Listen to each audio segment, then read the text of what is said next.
Hello everyone, and welcome to the official patch notes for Wild Rift patch 6.3c. This will be the first balance patch that we have received since the big changes in patch 6.3. Of course, the A patch was just the notes that they missed in the big patch notes. The B patch was just AAA RAM changes, and then this will be the balance patch for actual Summoner's Rift, which is going to be pretty damn exciting. They're going to be releasing the Faker and the Shy collaboration skins. I think online this is Aatrox and someone else. I can't remember whose Faker skin is. Can't remember whose Faker skin is, but I know the Shy is Aatrox. I'll have to keep an eye out on Faker to see what collaboration skin they're going to do for Faker. But of course, with the World Finals this weekend, then they're doing a little collaboration with them. One of them made finals. One of them didn't even make worlds and lost in play-in, so that's pretty funny. Anyway, champion changes, right? Gwen, yeah, not a surprise really. Gwen getting buffed with her third ability. I think in general Gwen has been pretty weak because they had to nerf Nash's Tooth. And the reason why they nerfed Nash's Tooth is because of Varus and how strong Varus was in the meta. But nerfing Nash's Tooth actually really hurt Gwen as well. And some players are actually skipping Nash's Tooth now on Gwen, which feels really, really bad because obviously you like the attack speed. You want to try and stack up your first ability as quick as possible to deal the most amount of damage. Skipping feels really, really bad, but it feels like the best way to go on Gwen. And that just makes her weaker overall.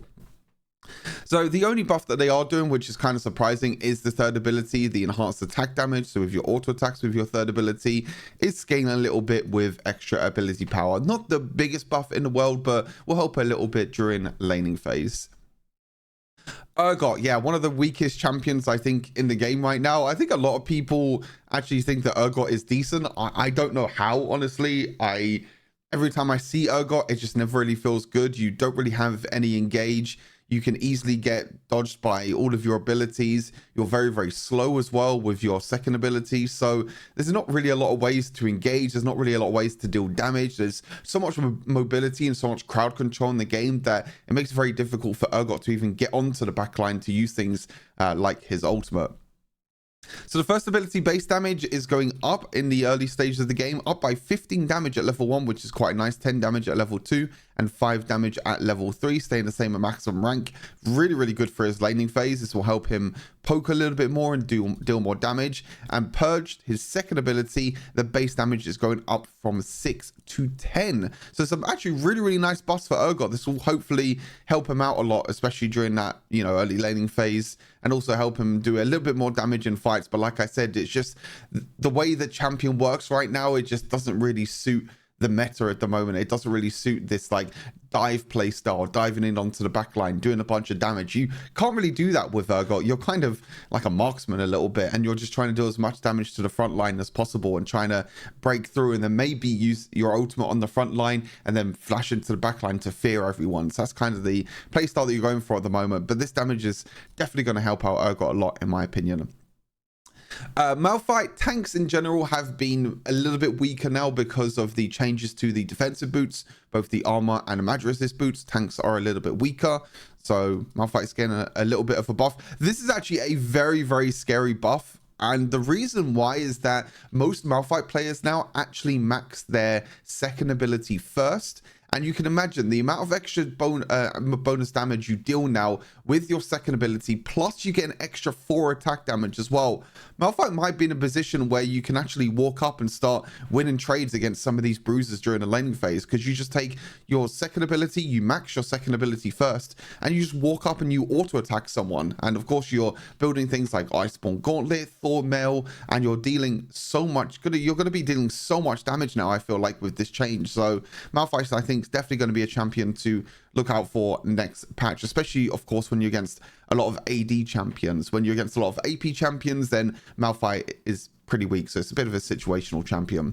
And the ground slam base damage going up by 10 at every single rank, and the decreased attack speed is also going up by 5% at every rank. So it's again some decent buffs to Malphite. The first ability not getting buffed, I think that's completely fine, but both the second ability and the third ability being buffed is going to help him a lot when he's in close range to someone. He just wants to keep auto attacking and trying to be a tank, but also trying to do a bit of damage at the same time. Aurelion Sol, I think, just scales a little bit too slow right now. I think the stacks that you get on your passive are just a little bit too slow, and just the just in general, the champion is struggling a little bit right now. Mana cost on the second ability is going to 80 at every single rank. That's completely fine. And the Breath of Light damage during the flight is also going up by 5%. So your first ability damage when you're during the flight on your second ability is going up by 5%. I don't think this will really do too much. And an enemy champion is trapped within the black hole's range. You gain 1 stack of Stardust. You now gain 2 stack of Stardust. So this only affects champions, which it doesn't really matter, because most of the time you're just using your third ability to just clear waves and trying to clear minions, so you can just use your second ability to flight a little bit more. Mana going down, I don't think this really does anything, to be honest with you. I don't think Aurelion Sol ever struggled with mana, really.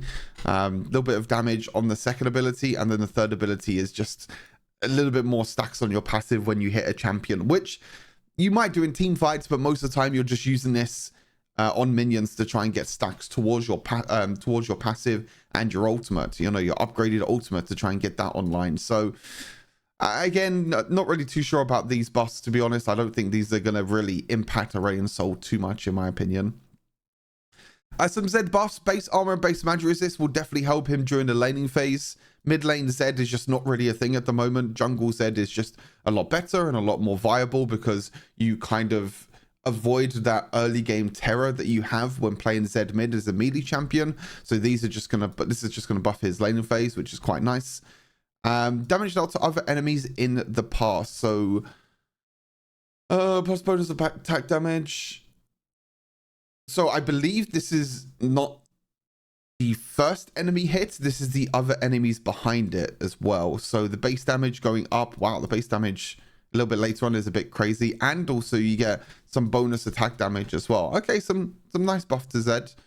Again, I think this is just going to help his wave clear a little bit, if I'm reading this right. This is just damaged out to champions instead of the first champion hit, because it's just other champions in its path. I can't remember exactly how the first ability of Zed works, but this will just be the base damage buff and also the bonus attack damage buff. So we'll help his wave clear, we'll help his jungle clear a little bit as well.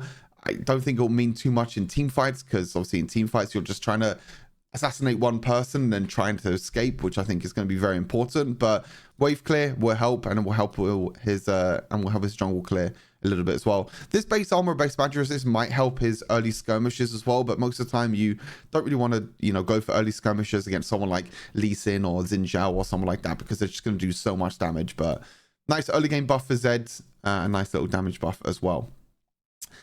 Warwick's first ability going down by 10%. I think this is fair. I think Warwick is actually really underrated at the moment, both in jungle and also in the Baron lane. I think he's actually a very, very strong Baron lane champion. So reducing the bonus damage on his first ability, I think is quite nice.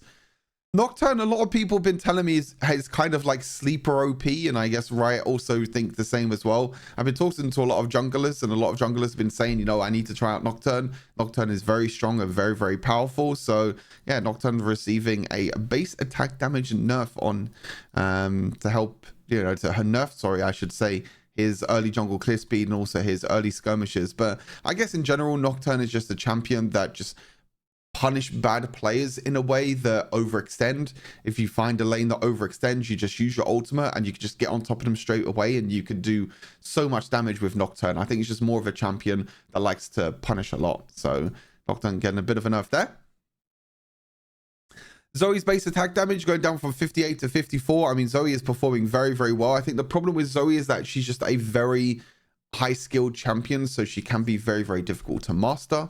But in general, her base stats are going down. Her base attack damage is going from 58, sorry, down to 54. So a little bit less auto attack damage, which is going to hurt her passive as well. Also, her passive is going down as well, which is kind of sad to see. And then the second ability is also, wow. So really nerfing her, like, they're nerfing her power outside of her combo, which is her third ability and her first ability. They're nerfing a lot about her empowered auto attack. So her base damage is going down. Her passive damage when she uses an ability and next auto attack next auto attack deals bonus damage. That's also going down, and also they're nerfing the spell thief on the second ability as well. So basically all the damage that Zoe can deal outside of her combo has been nerfed. So her combo itself is still going to be very powerful, but it's just the extra bonus damage that you can deal after that with like your auto attacks and your spell thief as well. That's being nerfed a little bit. So I think Zoe will still be fine because her basic combo is still going to perform very well, and you can still catch out a lot of people with bubbles and first abilities, which I think is going to be very, very important. But the extra little damage is going to be nerfed a little bit. No idea what this means. Recommended skill order. Very bit interesting. I don't know why it's main 2 first, then 1. I don't know why we're maxing our second. Does this mean Riot is recommending to max the second ability first? Or maybe the second ability second. Main 2 first, then 1. Main 1 first, then 2. I've never seen this in patch notes in my life, so I have no idea what this means. I think it's just the recommended, the ones that flash up. I don't know why we're maining the second ability before the first ability. I don't know why Riot's recommended to max the second ability before the first ability. That is very, very weird. I've never seen that on patch notes before. That is a first time for me. Very, very strange. I have some interesting item changes. Liandry's Torment, it seems like they want to nerf the early game damage ever so slightly, but increase the late game damage. This is the complete opposite of what they did with Liandry's Torment anyway, and what they wanted from Liandry's Torment with the rework that they did to the item. I believe it was patch 6.1, correct me if I'm wrong, but basically the item was pretty non-existent in the early game before, because it scaled with 0.001% of your ability power, so the item basically never got built as a first item. Then they wanted to change the item and say, okay, we want this item to be an early game option for some champions, and trying to give it a little bit more power during the early game. Now it's like, okay, now we're reducing its early game power and giving it more power in the late game. Make up your mind, Riot. Like, what are we doing here? Like, what's going on? So anyway, the damage per second on the Torment is going from 0.6 down to 0.3. So your early game damage is going to be 0.3 damage weaker, but then you get 0.75 damage later on in the game. So a bit more damage in the late game, a little less damage in the early game. And then the Agony passive, this is when you deal damage a certain number of times and you do that little bit of splash damage. That's also being nerfed. So some little bit of damage nerfed in the early game. I'm trying to think of Liandry's Torment champions, which are very powerful. And the one that I can think of off the top of my head is Singed. This might be just a direct Singe nerf. I guess they don't want to nerf the champion itself. They just want to nerf one of the strongest items for him, which is Yordle's Liandry's Torment. I cannot think of any other champion that is like insanely strong right now, or very, very powerful, that builds Liandry's Torment, that they would want to nerf, that they warrant nerfing Liandry's Torment for. The only other champions that can build Liandry's Torment are like Brand and Zyra, which I guess they have decently high win rates in China, but I just don't think the champions are really that strong. Yeah, the only one I could think of really is Singe. There may be Brand and, Zyra nerfing them sort of champions as well. So instead of individually nerfing them champions, they're just nerfing Liandry's Torment power in the early game, but giving you more late game power. Very, very interesting. What a surprise. Radiant Virtue self-heal being nerfed. I called it. I called it. Radiant Virtue healing is just way too strong. The healing of allies is completely fine. Like, the healing of allies that you have, that you can surround yourself with, was completely fine. The self-heal was completely disgusting. This is a nerf that I called out ages ago, pretty much when the item, not first got released, but when I started testing the item and I started to realize how strong the self-heal was, this was warranted to happen. The self-heal going down from 12.5% down to 10%. I still don't think this is going to be enough of a nerf though, because just the item in general still gives you so much healing power, and actually has a really nice combo with Death Stance. Because when you take damage from Death Stance, you take true damage over time, but then the healing from Radiant Virtue is able to heal up that true damage over time. So you're basically taking no true damage from Death Stance. You're getting a crazy amount of damage reduction from the item, and also you're getting the same amount of healing with Radiant Virtue. So no surprise there that they are nerfing the self-heal from 12.5 down to 10%. Some rune changes. Lethal Tempo, another nerf. This got nerfed a few patches ago. The range one is the one that interests me the most. 4% to 13%, down to 3% to 12%. So just a 1% nerf there. 2% nerf actually on melee champions. I think, again, this is supposed to be a direct nerf to Trendemir. Again, another champion that has a pretty high win rate over in China. I think this nerf and this nerf are just directed towards Singed and Trendemir, to be honest with you. Again, not nerfing the champions, trying to nerf the runes. The range one is interesting. We're losing a little bit more attack speed now per stack, again, for ranged champions, which happened a few patches ago as well. Yeah, I don't really know what to think about this. There are some champions now that are starting to slowly go towards Conqueror and other runes, like Xayah, for example. Xayah is performing a little bit better now with Conqueror instead of Lethal Tempo. That's obviously going to nudge even more now with the nerfs to Lethal Tempo. So it is very interesting that we get into a state now where Lethal Tempo keeps on getting nerfed and nerfed, so maybe Conqueror could be another option now. It could be an option for some of these champions and some of these AD carries that can, you know, deal a lot of damage. Arcane Comet base damage is going down. Wow, base damage is going down quite a bit in the early stages, and then 5 in the late game as well. So a little bit of base damage nerf, but again, Arcane Comet, more of a scaling rune. This won't make a lot of difference later on because you're scaling with Arcane Comet. You're trying to do as much splash damage as possible. This rune will still be completely fine. I still think Lethal Tempo will be fine. The melee of Lethal Tempo, though, is pretty scary because that's, say, a 2% nerf. Which is pretty scary.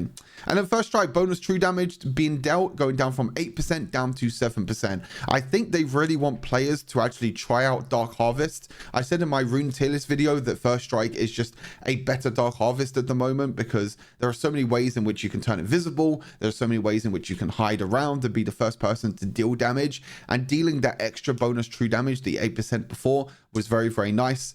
And First Strike before, just, yeah, it was pretty insane. So yeah, First Strike is going to be nerfed a little bit, giving you more opportunities to build Dark Harvest, but I still think people will build First Strike.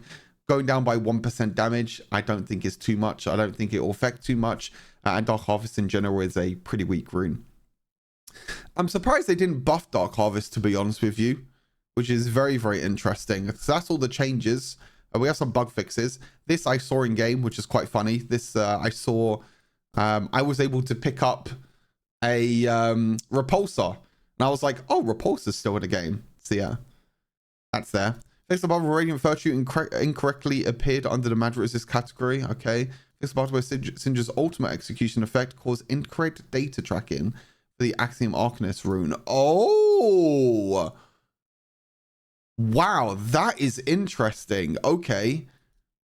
So maybe Syndra with Axiom Arcanist is actually pretty good. And we've just been fooled this entire time. Wow, I'm going to have to try Syndra with Axiom Arcanist next patch. If the incorrect data... So it seems like the data tracking was not doing true damage on Syndra's ultimate. Or the execution. Wow, that is interesting. Okay. Syndra got bug fixed, I guess, with Axiom Arcanist, but it's just the incorrect data, not the damage. So maybe Axiom Arcanist is pretty good, and the number being low on Syndra was actually not that bad. It's the buzz where Kane's Dark Authority ultimate healing was not amplified with Axiom Arcanist. Okay, bit of a bug fix there for Kane. Fix the bug where Warwick's ultimate healing was not amplified by Axiom Arcanist. Fix the bug where Viego's ultimate damage to the primary target was not amplified by Axiom Arcanist. A lot of bug fixes for Axiom Arcanist. I just think this rune in general is just very, very weak, but it looks like there were a lot of bugs with Axiom Arcanist. So maybe tomorrow's patch, we have to try and test Axiom Arcanist rune. I say we, like I'm going to test it. I'm actually going on a flight in under 12 hours now to China. So unfortunately, I will not be able to play this new patch. Maybe I'll play it when I get to China, and maybe I'll try and stream, but yeah. Axiom Arcanist might be a rune that people might want to try now, which is quite nice. Fix mod where Dark Harvest occasionally triggered an abnormal number of times. Okay. Does that mean that the numbers were wrong, or is that just a visual bug? Not too sure. yeah, some Axiom Arcanist bug fixes. And then we have AAA RAM changes and arena changes, which I'm not too bothered about. And that is everything. That is all the patch notes for Wild Rift patch 6.3c. Some good champion changes. I think the buffs are quite nice. Gwen buff, Urgot buff, Malphite, Radiant Soul, Zed, Warwick. Sorry, not Warwick, and Zed. And then Warwick, Nocturne, Zoe, nerfs, and then some adjustments to some items. Pretty nice. I think the balance patch is not too bad. I think the meta's in a pretty solid state at the moment. I would have liked to seen a Lucian nerf because I think that champion is absolutely disgusting at the moment, but we can't have it all in life, hey? We cannot have it all. So yeah, I appreciate you all tuning into the video. Thank you all for watching. Again, as I mentioned, I will be in China. I'll be flying to China in under 12 hours, so content might be a little bit slow. Streams are obviously going to be a little bit slow as well, but I'll try and do some content whilst over in China. So until then, stay safe, and I'll see you in the next WOD video. Peace.